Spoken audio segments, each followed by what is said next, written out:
అందరూ మగవాళ్ళు నేర్చుకోవలసిన మాట. క్రియాజ్ఞానం అంటే పనుల యందు తెలివి, వర్కింగ్ నాలెడ్జ్.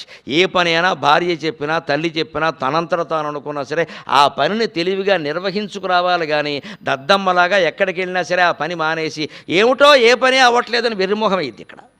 అది నిర్వహించుకొని రావాల్సిందే. ఆ పనులు నిర్వహించడంలో తెలివి ఉన్న భర్తని భార్య బాగా ప్రేమిస్తుంది. ఎందుకంటే సహజంగా వాళ్ళకుండే ఆందోళనలో పనులు అవుతాయో అవ్వో ఏమిటో ఆర్థికంగా ఇబ్బందులు పడుతున్నావు ఎలాగో అంటే వెంటనే మగవాడు ఏం చేసినా చేయకపోయినా సరే భార్య భుజం మీద చేసి నువ్వు ఊరుకో, నువ్వు నిశ్చింతగా పడుకొని నేను చూసుకుంటాను కదా అంటే అమ్మయ్యాన్ని పడుకుంటుంది ఆవిడ. అంతేగా ఏమిటో ఇలా అయిపోయింది నా జీవితం, ఇగో మా నాన్నగారు కూడా ఇంతేట, మా తాత ఈ దరిద్రపు మాటలు పెళ్ళాం దగ్గర కాదు ఇక్కడ. పైగా ఇంకా ఏమిటంటే ఈ మధ్యలో పట్టుకున్న జబ్బు నాది ఉత్తర పలుగుని నక్షత్రం, ఇలాగే ఉత్తర పలుగునికి నీకు సంబంధం లేదు అంటే మన చేతకానితనాన్ని నక్షత్రాల మీదకి, గ్రహాల మీదకి, ముక్కోటి దేవతల మీదకి గెంటేస్తాం. కానీ నాకు చేత కాదని ఈ మనిషి అంగీకరించడండి. అంగీకరిస్తే నేర్చుకుంటాడు, అంగీకరించడు, గెంటేస్తాడు. జాతకం చెప్పిన వాళ్ళు కూడా ఇలాగే చెప్పారు, అలాగే చెప్పారు కానీ అలాగే నేను నడవమని చెప్పరా. జాతకాలకు ఎప్పుడు పరిహారాలు 100 పరిహారాలు ఉన్నాయి. జాతకాలు అనేవి కేవలం స్పీడ్ బ్రేకర్ లాంటివి. స్పష్టంగా చెప్పాలంటే జ్యోతిష్ శాస్త్రం మొత్తం it is nothing but A speed breaker. గొప్ప ఉంది ఎదురుగా, జాగ్రత్తగా వెళ్ళమని చెప్తారు. నువ్వు జాగ్రత్తగా పెడితే దెబ్బ తక్కువ తగులుతుంది, దెబ్బ తగలడం ఖాయం, కుదుపులా తగులుతుంది. చూసుకోకుండా ఎటో పాట పాడుకుంటూ వెళ్ళిపోయావు అనుకో మొత్తం కింద పడతావు, కాలు విరగచ్చు, వీలు విరగచ్చు, ప్రాణము పోవచ్చు. అది జాగ్రత్త పడడం కోసం తప్ప ఎలాగో గొప్ప తగులుతుంది కాబట్టి నేను వెళ్ళి తగిలించుకుంటా అని తగిలించక్కర్లేదు. అక్కడ మన చేతకానితనాన్ని వాస్తు పేరు మీద, జాతకాల పేరు మీద మనం వ్యాపారం చేశాం, చేయకుండా వ్యాపారం చేసాం. మనకి చేతకాదు, అనుభవం లేదు అందులో. పెద్దవాళ్ళు చెప్పిన వల్ల దెబ్బతింది. నిస్సందేహంగా మన అసమర్థతను అంగీకరించాలి తప్ప పెట్టమంటే సింహద్వారం తూర్పును పెట్టలేదు, పడమరన పెట్టాడు. సింహద్వారానికి నీ జాతకానికి సంబంధం లేదు, పిచ్చి మాటలు చెప్పొద్దు.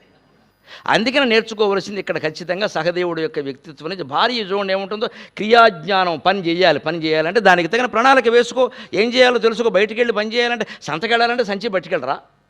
పైగా అందులో కొన్ని తడివి ఉంటాయి, కొన్ని పొడుగు ఉంటాయి. వేరే చిన్న చిన్న సంచులు వేరే పెట్టుకోరా, 4 కూరలు ఏరుకోరా. ఏమీ ఏరకుండా అక్కడ ఒక 100 రూపాయలు ఇచ్చేసి 4 కూరలు ఇచ్చేసి ఆయన పట్టుకొచ్చి ఇంటికి వచ్చాక సగం పుచ్చు సచ్చు ఉంటాయి. అప్పుడు భార్య ఏముంటుంది, నీలాగే ఉన్నాయి ఈ కూరలు కూడా అంటుంది. ఇదా తెలివి? అందుకే నేను సంతకెళ్ళను అంటే చేత కదని చెప్పరాదా, సంతకెళ్ళను అంటావేటి? సంతకెళ్ళలేని వాడు సంసారం ఎలా చేస్తావు? అక్కడ తెలివి ఉండాలి కదా. అలాగే ఆఫీసులో తెలివి తేడా వచ్చింది, తట్టుకోవాలి. 4 కాగితాలు రాయాలి, ఇంగ్లీష్ చదువుకోవాలి, నేర్చుకోవాలి, ఎదుర్కోవాలి. ఒక వ్యాపారంలో దెబ్బతనం ఎలా బయటకు వస్తామని చూడాలి, మళ్ళీ తెచ్చుకోవాలి పౌరుషం. అందుకు భార్య సహకరించాలి. అందుకోసం చెబుతున్నాడు ఆర్యారంభ ప్రతికూలవాద రహితంబు ఆ ఈగి సమ్మాన విస్తారోదాత్తము. పురుషుడి నుంచి భార్య ఏం ఆశిస్తుంది అంటే, మరీ పిసినగొట్టులా ఉంటే ఏ ఆడది తట్టుకోలేదు, చచ్చిపోతున్నామమ్మా ఏమీ కొండంటుంది. అలాగని మరీ దుబారా ఖర్చులు చేస్తే కంగారు పడిపోతుంది, ఎంత ఖర్చు పెట్టేస్తున్నాడో బాబాయ్ సంసారం దెబ్బైపోతుందట. అసలు ఖర్చు పెట్టకుండానూ ఉండకూడదు, అలాగని విపరీతంగా ఖర్చు పెట్టకూడదు. అందుకని ఆ ఈగి సమ్మాన విస్తారోదోత్తం. ఈగి అంటే దానం. మా ఆయన ఎవరికైనా దానం ఇస్తే సత్కారపూర్వకంగా గౌరవంగా ఇస్తాడు, మంచి పెద్ద చెయ్యి, భారీ చెయ్యి. అది భార్య ఆనందించే విషయం అది. ఎందుకంటే అలా దానం ఇచ్చిన వాడే తన్ను కూడా బాగా చూస్తాడని ఆవిడ నమ్మకం. ఎవడికి ఏమీ ఇవ్వనవాడు ఈవిడికి మాత్రం ఏమి ఇస్తాడు, చాలే అంటాడు. శంకరాజు లింగరాజులా ఉంటాడు వరవిక్రయ నాటకంలో.